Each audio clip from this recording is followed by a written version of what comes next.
This morning, thousands of North Texans may have a new job after a bipartisan job fair at Globe Life Field in Arlington earlier this week. The annual event was launched in 2021 as a way to get employees back to work following COVID shutdowns. It has since evolved into a major regional event. This year, with a record 670 businesses, those were on hand. North Texas Congresswoman Beth Van Duyne is one of the main organizers. She was the first woman mayor of Irving before heading to D.C. to serve in the 24th Congressional District, stretching across Dallas and Tarrant counties. I spoke to her about what many call the affordability crisis, tariffs, the war with Iran, and the economy. Your job fair was on Thursday. Yep. Grade what you're seeing on the ground in the economy right now when it comes to North Texas jobs. Yeah. Well, this is the biggest job fair that we have ever had. We keep breaking records, largest in the country. More than 670 businesses were there. Hiring people on the spot, gathering resumes, doing interviews. I think what it shows is how much our economy is growing in Texas. We call it the Texas miracle, whether or not it's semiconductor manufacturing in general, the energy dominance that we've got in energy production. Our competition on the financial markets. We've got Wall Street that's competing with Wall Street. More financial employees here than in New York in many cases. And I think that just shows that people want to be here, that policies matter. There are some very positive signs in the economy when it comes to the stock market. It's doing very well. Yep. 4.2% unemployment rate, according to the Bureau of Labor Statistics, is pretty good. But I have heard and seen some articles and some studies about this idea of a K-shaped economy, where top 10, 20% thriving, but are those successes trickling down and getting to the other 80%? So what we're looking at when we're looking at wages, when we look at manufacturing, for example, is up over 4%. We're seeing wages that are outpacing inflation. And so those are in markets that aren't, the upper 2%. When we look at the amount of money now that people who are making on tips, right, and the fact that now they are able to bring home, $3,000 to $10,000 more than they were making just last year, because now they're not paying taxes on their tips. When we look at people who are working overtime and not having to pay, as much taxes on overtime, all of those things are helping exactly the sector that you're talking about. So is it trickling down? No, it's actually being made in specifically in those sectors. When it comes to inflation, 3.5% this month, 4.2% last month. The Fed's target rate is 2%. I've seen also some studies about if we didn't have the Trump administration tariffs and the war in Iran, we would be at that 2% inflation rate. Do you think we should be staying the course on those tariffs and the Iran war? So also, if we did not have the Trump administration, you didn't have a Republican-led Congress, you would have seen it's a $4 trillion tax increase.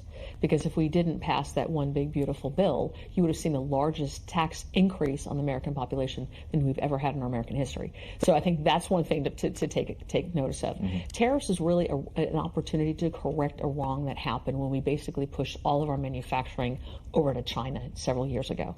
The idea was that if China was doing well financially, it would all of a sudden become much more of a democratic state. That did not happen. But what did happen was we punished our American producers, and we found it, with an exclamation point attached to it during COVID, when we needed things over here in our country during a time of a pandemic, and we weren't producing them here. So I think what we're trying to do with these tax cuts, what we're trying to do with our tariff policy, is really right that wrong, make American businesses much more competitive globally, allow American workers to be able to be here, and make sure that we're producing, whether or not it's pharmaceuticals, whether or not it's manufacturing that we use, whether or not it's even within our defense industry complex, that we're making those things, producing them here, semiconductors here within the U.S. So I'm hearing stay the course on the tariffs. Yeah, absolutely. And what about on the Iran I think war? what you're saying, though, the course is to provide as many finalized plans as possible. So you're seeing during the Biden administration, for example, their trade policy was basically they didn't have one. The war with Iran. Yeah.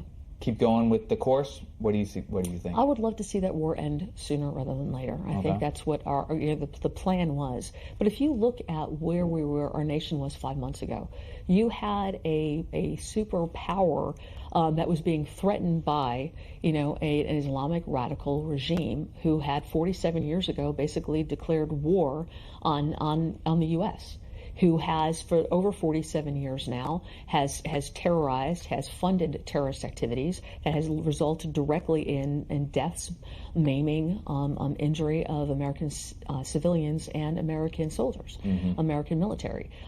We were facing a definite threat that this power would have nuclear capability. We already knew it had ballistics that could range to London. I heard you correctly that it's time to make a deal and end this thing.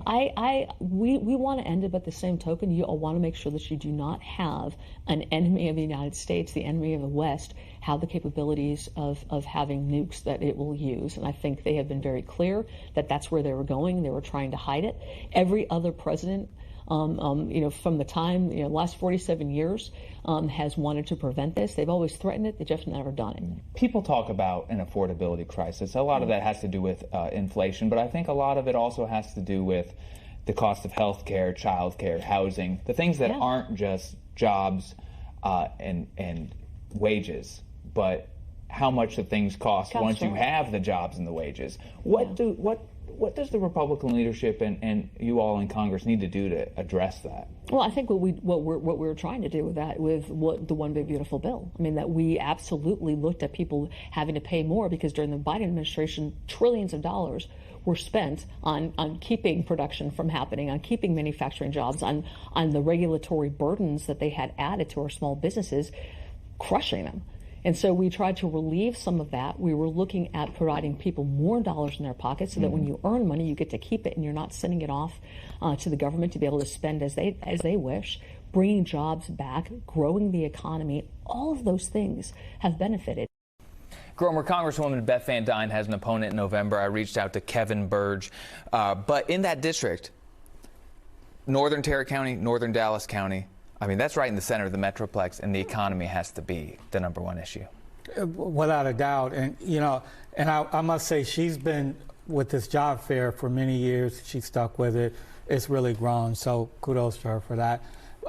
The questions, though, about the economy were really interesting because Republicans have to defend some of Trump's policies amid the affordability issue, and sometimes that's hard to do. And you see now many Republicans, including Ken Paxton, are trying to address the issue in advance of the November elections. Because if they go the way Democrats did in 2024 and not address the economic issues, then you can have a wave. And if you have a big blue wave, Beth Van Duyne, who is in a normally safe district, you never know what could happen. So that's why they've got to speak to it. And it was interesting when she said, they should probably try and end this war as soon as possible. Yeah, I mean, the Republican base have been against so-called forever wars or conflicts in the Middle East. They want to retreat from that. Trump promised to do that. And so the longer they are in this conflict, the longer that people are going to be reminded that, hey, this is not what you promised. So it's another issue that they're going to have to deal with.